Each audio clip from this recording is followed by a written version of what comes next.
Start a WhatsApp group with this intention so you guys encourage each other. That could be another thing that you can do. Yeah? Encouraging each other to pray salah. Second thing. Third thing is try not to elongate your salah too much. Try to keep it short initially when you're getting used to it. Because next time you're going to pray salah, you can say to yourself, only take me a few minutes. You see, it wasn't that long. Just stick with the fard, the obligatory part. Yeah, and try to pray in the mosque, because when you're traveling to the mosque and then you're waiting for salah and then salah finishes, that'll take you some time, and you then compare it with praying at home. You're like, praying at home is nothing. You see, and normally what you can do is try look for spaces. You're at work, you got 1:30, it's lunchtime, well you're there anyway, so pray. In between half time when you're watching a football match, pray your salah there. Do you see? So have these times, but definitely knowing about Allah, knowing who said it, having things in place, strong friends. You could even say to a friend that,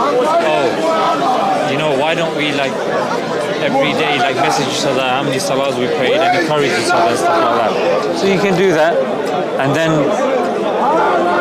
lastly, WhatsApp groups and stuff like that in case somebody is not near.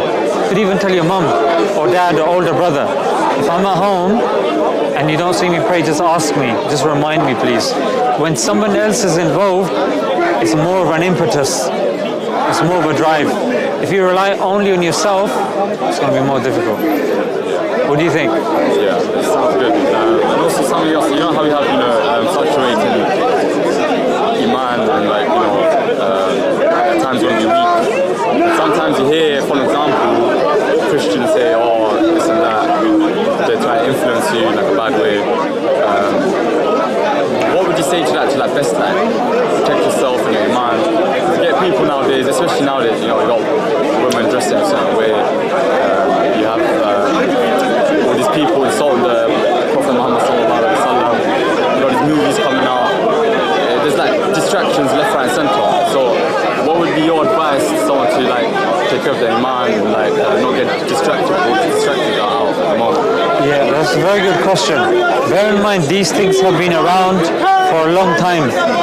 Now, more people are active online. And because they're active online, that's why we're under the impression that this is happening a lot. Exactly. So you go on social media, on Instagram, scroll through and you see all this stuff like this in your face.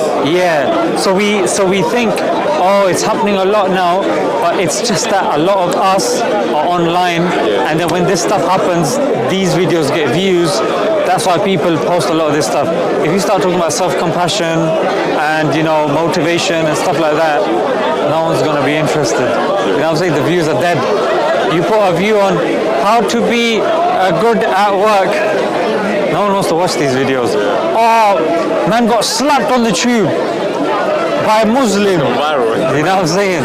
So that's what it is. So firstly, understand how the media works. The media, there's going to be a lot of this, especially the more social media is accessible, you'll see a lot of this online. So that's the context. Now, how can you protect yourself? Now, they say, look, even as a therapist, or even as somebody that's hearing a lot of negativity, you have to always balance it off with the opposite. So if you're hearing a lot of negativity, balance it off with a lot of positivity. That's why have strong people around you. Have people that are strong in their faith.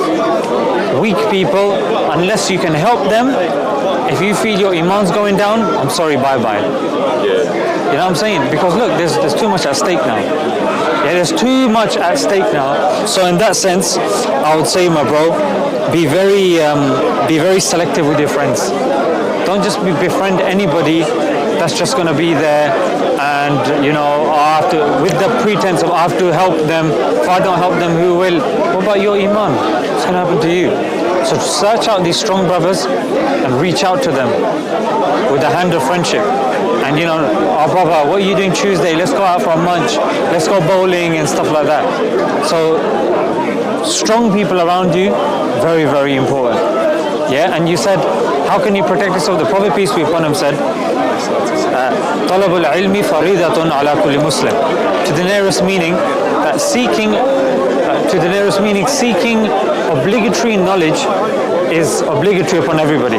Or Talab al-ilmi, seeking fundamental religious knowledge is obligatory upon all of us. So understanding our aqidah, understanding our belief, understanding what differs us from the Christians, like what's different between us. And I'm going to be honest, whenever you're in a discussion or debate, stick to the fundamentals. Somebody comes up to you, what does it say in the Quran? Do you believe that there's one God? What do you think about Jesus? Don't let people manipulate you in debates. Nowadays, speak to a Christian. They'll come out with all these other stuff. They'll try and like throw it at you, and then at the end of it, you'll be like speechless. I mean, you know what it is? It's because you're on the back foot. Don't be on the back foot. What you do is lead the discussion. We as Muslims, we've been sent as leaders, representatives of Allah on this planet. We're not here to receive and no, we're here as leaders. That doesn't mean that we're not willing to engage in conversation and debate and discuss. Yes, we are.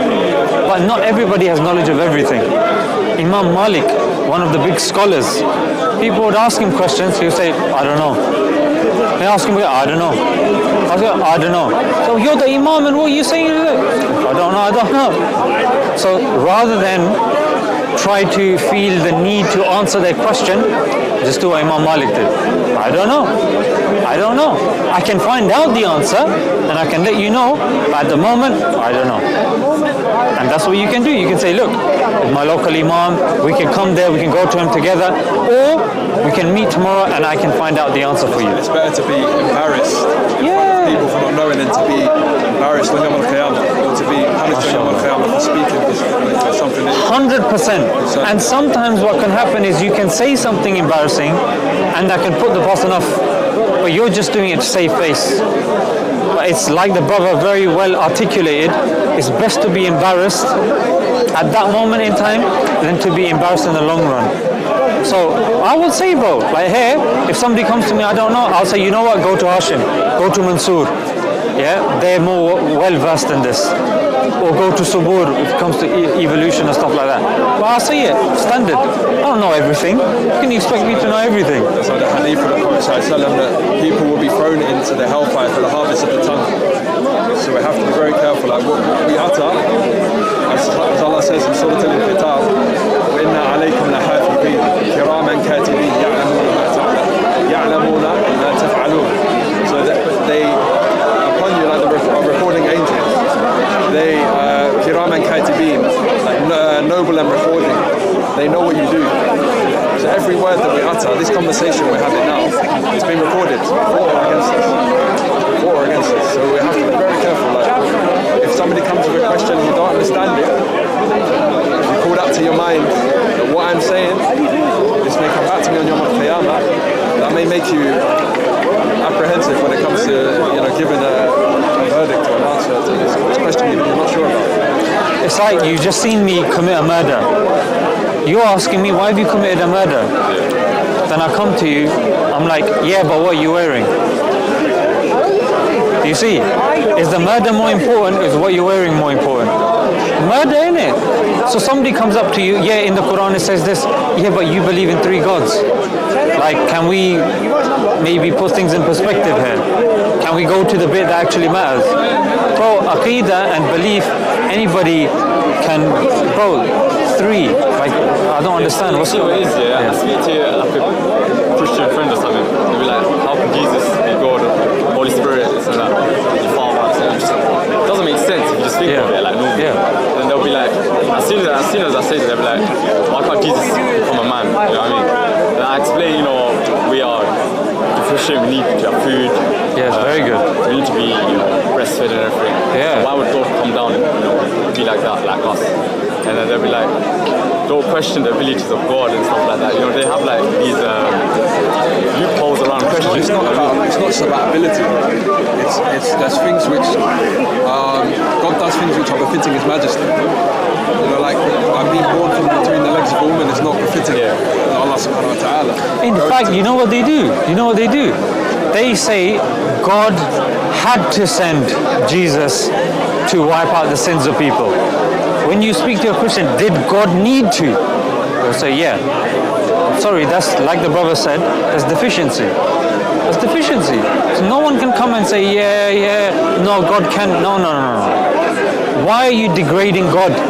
Can the queen can the queen be, a checkout cashier lady at Tesco? Thank you for visiting. Goodbye. It's not befitting of the queen. No, but can the queen do it though? It's not befitting of the queen. So the queen won't do it. No, but can she do it? That's the wrong question. Do you see? So stick with the fundamentals. If they start bringing in things, say the simple thing. I'll speak to you tomorrow. Yeah, that's what it is. If you don't know, you don't know, bro. Yeah?